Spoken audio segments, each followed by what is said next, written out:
আজকে তোমাদের দেখাবো এত সুন্দর মহাদেবের মূর্তি দেওয়ালে আমি কিভাবে তৈরি করলাম। প্রথমে কিন্তু ধীরে ধীরে দেওয়ালে কাটার মেশিন দিয়ে এরকম ভাবে চিপিং করে নিতে হবে। তারপরে সিমেন্ট বালিকে ভালো করে মিশিয়ে নিয়েছি, মিশিয়ে নিয়ে লেয়ার বাই লেয়ার লাগাচ্ছি, যেখানে আমি 90 ভাগ সিমেন্ট রেখেছি।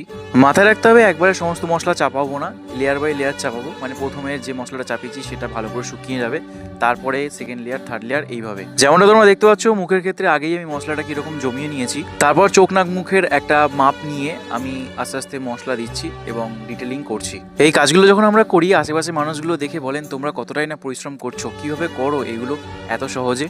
আমরা উত্তরে বলি একটা শিল্পকর্ম সৃষ্টি করে মনের যা শান্তি পাওয়া যায় তা আর অন্য কিছুতে কই। আর স্বয়ং সৃষ্টিকর্তার অবয়ব যখন আমি নিজেই সৃষ্টি করছি, তার থেকে আর সুন্দর কি হতে পারে। প্রত্যেকটা শিল্পীই চায় মানুষ তার শিল্পকর্ম দেখে আনন্দিত হোক, ভক্তি আসুক, ভালোবাসা আসুক, ছড়িয়ে পড়ুক সবার মধ্যে, যেমনটা স্বয়ং মহাদেব এই গোটা মনুষ্য জগৎকে আশীর্বাদ করে চলেছেন।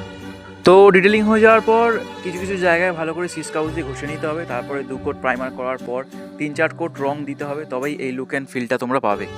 কাজটি করেছি ঠাকুরঘরের ভেতর। আমি শুধু ভাবছি এই জায়গাটা সাজানোর পর কতই না সুন্দর লাগবে। আমার সাথে ছিল অনন্ত আর সবুজ ভাই। তোমাদের কেমন লাগলো জানিও, আর ভালো লাগলে অবশ্যই পেজটিকে ফলো করে দিও। সবাইকে অনেক অনেক অনেক ধন্যবাদ।